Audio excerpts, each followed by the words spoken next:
ஸ்ரீ வீதராகாய நமஹ. ஜெயின ராமாயணம் தொடர் எண் 24. இந்திரனோடு போர் நடக்கிறது. இந்திரன் மகன் ஜெயந்தன் அவன் மாண்டு போனான். அந்த புறத்திலே ஸ்ரீமாலி அவனும் மாண்டு போனான். இப்போது ராவணன் இந்திரனுக்கு எதிரிலே சென்று தேரிலே சென்று அவனை தோற்கடிப்பதற்காக மிக சீற்றத்துடன் செல்கிற போது இந்திரன் தன்னுடைய யானை மீது ஏறி வருகிறான். வில் எடுத்து அதை வளைத்து அம்பு மழை பொழிகிறான். ராவணன் அவனது அம்புகளை எல்லாம் தன்னை நெருங்க நெருங்க அவற்றையெல்லாம் உடைத்து எறிந்தான். இப்படி போர் வீரியம் மிக்கதாக விளங்கி கொண்டிருக்கிறது, நடந்து கொண்டிருக்கிறது. ராவணன் தன் அம்புகளை கொண்டு ஒரு பந்தல் போல அமைத்தான். அப்போது இதை நாரதர் வானிலே பார்த்து அவன் களிப்பிலே நடனம் புரிகின்றான். இந்திரன் நினைக்கிறான், ராவணன் வல்லமையாளன், இவன் எளிய அம்புகளாலே தோல்வி அடைய மாட்டான் என்று அவன் தன் மனதிற்குள்ளே முடிவு செய்து நெருப்பு கணையை ஏவுகிறான். இந்த அம்பு என்ன ஆகுன்னு கேட்டா, அக்னி ஜுவாலையை தன் உடனேயே எடுத்து கொண்டு போய் அவனது உடலை தாக்கும். அப்ப என்ன ஆகும்? நெருப்பு கணையால ஏவினார் உடம்பே பத்திட்டு எரியும். அந்த மாதிரியான ஒரு கணை, நெருப்பு கணையை ஏவினான். இதை அவன் ராவணன் நன்றாக உணர்ந்து கொண்டதால அவனிடத்திலே இருந்து அவன் ஒரு நீர்க்கணையை ஏவி அதை தடுக்கிறான். நெருப்பு கணையை ஏவனா அதுக்கு எதிர் நீர்க்கணை. அந்த நீர்க்கணையை எதிர்த்து செல்கிற போது நெருப்பு கணையை அது வலுவிழக்க செய்துவிடும். அதை அனுப்பி அந்த கணையினாலே அந்த நெருப்பு கணையை அழித்து விட்டான் ராவணன். அதற்கு பிறகு இந்திரன் இருள் கணையை ராவணன் தன்னுடைய ஒளி கணையாலே அழித்து விட்டான். அதற்கு பிறகு ராவணன் நாகக்கணையை ஏவுகிறான். ஆனால் இந்திரன் அதை கருட கணையாலே வெல்கிறான். எப்படிலாம் விதவிதமா தாக்கிக் கொள்கிறார்கள் என்பதை அறிந்து கொள்ள வேண்டும் பவ்யர்களே. ராவணன் அதற்கு பிறகு தன்னுடைய திரிலோக்கிய மண்டலன் என்று சொல்லக்கூடிய அந்த யானை அதன் மீது ஏறி அதை இந்திரன் மீது செலுத்துகிறான். இந்திரன் அது போன்று சமமான திறமை உள்ள தன்னுடைய ஐராவத யானை அதை அதன் மீது பாய விடுகிறான். இரண்டு யானைகளும் செருக்குடன் போரிட்டன. அப்போது ராவணன் தன் யானை நின்றும் குதித்து இந்திரனுடைய யானையின் மீது தாவி ஏறி கண் இமைக்கும் நேரத்திலே பாகனை கீழே தள்ளி இந்திரனை சிறைப்படுத்தி விட்டான். அதே வேளையிலே இந்திரஜித்தும் அந்த ஜெயந்தனை சிறைப்படுத்தி விட்டான். இந்திரனுடைய மகன் ஜெயந்தன் அவனையும் சிறைபிடித்து விட்டான். இருவரும் சிறைப்பட்டவுடன் அவர்களது படைகள் இங்கும் அங்கும் ஓடின. அப்ப ராவணன் படையினர் வெற்றி முரசு கொட்டினார்கள். ஏன்னா இந்திரனும் ஜெயந்தனும் சிறைப்படுத்தப்பட்டு விட்ட காரணத்தினாலே இப்போது போர் வலுவிழந்து போய்விட்டது. ஆகவே ராவணன் படையினர் வெற்றி முரசு கொட்டுகிறார்கள். அவன் வெற்றியோடு ராவணன் இலங்கைக்கு திரும்பினான். நகரமாந்தர்கள் சிறப்பாக அவனை வரவேற்றார்கள். ராவணன் பின்பு பெரியவர்களை எல்லாம் கண்டு ஆசி பெற்றான். அதற்கு பின்பு இந்திரனின் லோகபாலகர்கள் 10ஆம் நிலை இல்லறத்தானாக இருக்கும் 10ஆம் நிலை இல்லறத்தானாக இருக்கும் மன்னர் சகசரரை அழைத்து கொண்டு, யார் இந்த மன்னர் சகசரர்? இந்திரனோட அப்பா. முதல்லயே அறிவுரை கூறினார். அமைச்சர்களோடு கலந்து ஆலோசித்துவிட்டு நீ எந்த முடிவையும் எடுக்க வேண்டும். தன்னிச்சையாக ராவணனிடத்திலே போரிடச் செல்ல வேண்டாம் என்று அறிவுறுத்திய இந்திரன் மகன், இந்திரனோட தந்தை சகசரர்.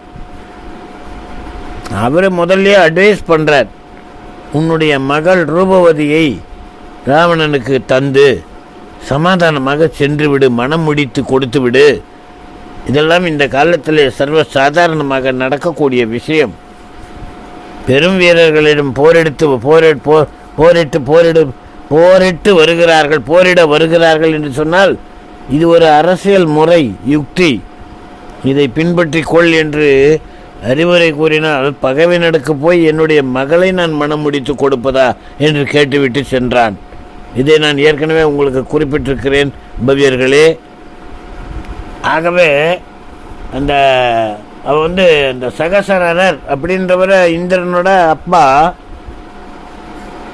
அவன் சொல்லிய அறிவுரையை அவன் கேட்கவில்லை. இப்போது அவனை அழைத்து கொண்டு லங்கை வந்து ராவணனை பார்க்கிறார்கள். ராவணன் 10ஆம் நிலை இல்லறத்தாரான அந்த சகசரரை சிங்க அணையிலிருந்து இறங்கி வந்து, சிங்க அணையிலிருந்து அது ஒரு சிங்க அணை, இன்னும் சிம்மாசனம், இந்த சிம்மாசனத்திலிருந்து இறங்கி வந்து வரவேற்கிறான். தானும் அவரோடு அமர்ந்தான். சகசரர் ராவணன் அறிஞன் என்பதை உணர்ந்து அவன் வீரத்தை புகழ்ந்தார். வீர மன்னர்கள் செருக்குற்ற மன்னர்களை அடக்கிவிட்ட பின் அவர்களிடம் அருள் காட்டுவார்கள்.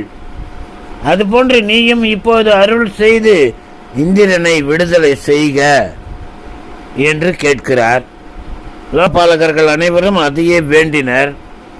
ராவணன் சகஸ்ரரை பார்த்து, நீங்கள் எனக்கு தந்தை மாதிரி என்று கூறி பாராட்டினான். இந்திரன் எனக்கு 4வது உடன் பிறந்தவன் என்று புகழ்ந்தான். அவன் முன்போல விஜயார்த்த நாடுகளை எல்லாம் ஆட்சி செய்வானாக அப்படின்னு சொல்லிட்டு தன்னுடைய இதெல்லாம் முன்போல அவன் ஆட்சி செய்யட்டும், எனக்கு அதை பற்றி ஒன்றும் கவலை இல்லை, மேலும் சில நாடுகளின் பகுதிகள் வேண்டுமென்றால் கூட நான் தருகிறேன். அவன் அது போன்று அப்படி சொல்லிட்டு, நீங்களும் இங்கேயே தங்கி இருக்கலாம் அப்படின்னு அவன் ஆறுதலான உபசாரமான வார்த்தைகளை எல்லாம் கூறினான் ராவணன். பிறகு இந்திரனை விடுதலை செய்து அவர்கள் அனைவரையும் வெகு தூரம் வரை சென்று வழி அனுப்பிவிட்டு வந்தான். பார்த்துக்கோங்க, பகைவனாக இருந்தால் கூட எவ்வளோ பரோபகாரியாக நடந்து கொள்கிறான் ராவணன். அவன் ஒரு பல ஆயிரக்கணக்கான வித்தைகளை பயின்றவன். அவன் ஒரு மாபெரும் வீரன். அவன் இசை கலைஞன், யாழ் மீட்டுவதிலே வல்லவன். அவனுக்கு வீணை இசை என்பது ரொம்ப ரொம்ப பிடித்தமான ஒரு விஷயம். அவன் பராக்கிரமசாலி, கொடியவர்களுக்கு கொடியவன், நல்லவர்களுக்கெல்லாம் அவன் நல்லவன் தான். இப்படியாகப்பட்ட பல்வேறு விதமான குணாதிசயங்களை உடையவன் ராவணன். அப்ப சகசரர் இந்திரன் லோகபாலகர்களுடன் ரதனோபுரம் அடைந்தார். விடுதலை பெற்ற இந்திரனுக்கு இப்போது ஆட்சி புரிகின்ற ஆசை இல்லை. பவ்யர்களே, ஒரு முறை தோல்வி அடைந்து விட்டால் அது மிகவும் வெட்கக்கேடான செயல் என்பதை அந்த காலத்து மன்னர்களுடைய இதயபூர்வமான உணர்வாக இருந்தது. அதற்கு பிறகுதான் அவர்கள் இந்த உலக வாழ்க்கையினுடைய தாற்பயத்தை அறிந்து கொள்கிறார்கள். அப்போதான் அவன் சுற்றம், உறவுகள், இந்த உலக வாழ்க்கை இதை பற்றியெல்லாம் சிந்திக்க ஆரம்பித்து விடுகிறார்கள். அரசிகள் சுற்றத்தார் மீதும் பற்று இல்லை. மேலும் சொன்னால் அவனுக்கு இப்போது தன்னுடைய உடல் மீதே பற்று இல்லை. தோல்வியாலே வெட்கமுற்ற அவன் தன் அரண்மனை நடுவில் உள்ள ஜினர் கோயிலை அடைந்தான். தனக்கு நல்லூழ் இருந்தது, அதனால் இதுவரை தனக்கு நற்பயன்களாக நடந்தது. இப்போது தன்னை விட்டு அந்த நல்ல ஊழ் நீங்கி போய்விட்டது என்பதை உணர்ந்தான். மாபெரும் மன்னனாக இருந்தான். இனி பிறருக்கு அடிமையாக வாழ்கிற வாழ்க்கையை வெறுத்து போனான். போரிலே மாண்டிருந்தால் கூட குறை ஏற்பட்டிருக்காது. நிலையற்ற வாழ்க்கையிலே சுழல்வதை காட்டிலும் என் பேரா இயற்கை நிலையை நான் வீடு பேறு அடைய வேண்டும் என்கிற என்னுடைய நிலைதான் சிறப்பானது என்று அவன் தன் மனதிற்குள்ளே நினைத்து, ராவணன் பகைவனாக தோன்றி எனக்கு இந்த அறிவை புகட்டி இருக்கிறான், எனக்கு அவன் நன்மைதான் செய்தான் என்றெல்லாம் எண்ணிக்கொண்டிருக்கிறான். இந்த வேளையிலே நிர்வாண சங்கம சாரண முனிவர் வானிலே சென்று கொண்டிருக்கிறார். அவர் கோயிலின் பெருமையால் மேலே செல்ல முடியாமல் நின்றார். அவர் உடனே அது ஜினர் கோவில் என்று உணர்ந்து இறங்கி கோயிலில் வந்து அருகரை வணங்கினார். முனிவர் மதி ஸ்ருத அவதி மனப்பரிய ஞானம் உடையவர். அவரை கண்டதும் இந்திரன் எழுந்து சென்று அவரை வணங்கி தான் இயற்றிய தீய செயல்களுக்கு தன்னையே பன்முறை நுணுக்கும் அறத்தை விளக்குகிறார். பின்னர் இந்திரன் அவரிடம் தன்னுடைய முற்பிறவிகளை பற்றி சொல்லுமாறு கேட்டான். முனிவர் இந்திரனிடம், தொடக்கமற்ற காலத்தில் இருந்தே இந்த உயிர் 4 வகை கதிகளிலே பிறவிகளிலே உழன்று வருகிறது. கடந்து போன வரம்பற்ற பிறவிகளை வாலறிவால், அதாவது கேவல ஞானத்தினால் அறிய முடியும். உனது 2 பிறவிகளை கூறுகிறேன் கேள் என்று சொல்லிவிட்டு, மகா விதேகத்தில் ரத்ன சஞ்சய நகரில் மணிநாமன் என்ற அமைச்சன் இருந்தான். அவன் மனைவி பெயர் குணவள்ளி. அவருக்கு மகன் சாமந்தவர்தன். அவன் தந்தையோடு துறவு பூண்டு கடுந்தவம் இயற்றினான். நல்லறம் உணர்ந்தோனும் நற்காட்சி உடையோனுமான அவன் பசி முதலான 22 துன்பங்களையும் தாங்கி, அதாவது பரிசக ஜெயம் என்று சொல்லப்படுகின்ற 22 விதமான துன்பங்களை தாங்கி, ராகத்வேஷம் இல்லாத, விருப்பு வெறுப்புகள் இல்லாத, பொதுமை உள்ளத்தோடு சமதாபாவத்தோடு கூடி தவம் இயற்றி உயிர் நீத்து நவக்கிரய வேக வானுலகிலே அகமிந்திரன் ஆனான். அங்கே அந்த நவக்கிரய வேகத்துக்கு உரிய அந்த கடற்காலம் வரை ஆயுள் வரை அங்கே இருந்து முடிவுற்று வந்து ரதனோபுர மன்னராகிய சகசரர் மனைவி மானசை என்ற இருதய சுந்தரிக்கு இந்திரன் என்ற மகனாக பிறந்தான். நீதான் அவன். நவக்கிரய வேகத்திலே நீ அகமிந்திரனாக இருந்தமையாலே இந்திரன் போன்று வாழ்க்கை நடத்த விரும்பினாய். அது போன்றே நீ வாழ்ந்திருக்கிறாய். நீ இந்த பிறவிலேயே வீடு பேர் அடைவாய் என்று அவனுக்கு முற்பிறவியை பற்றி எடுத்து கூறினார் முனிவர், சாரண முனிவர். அதற்கு பிறகு அவர்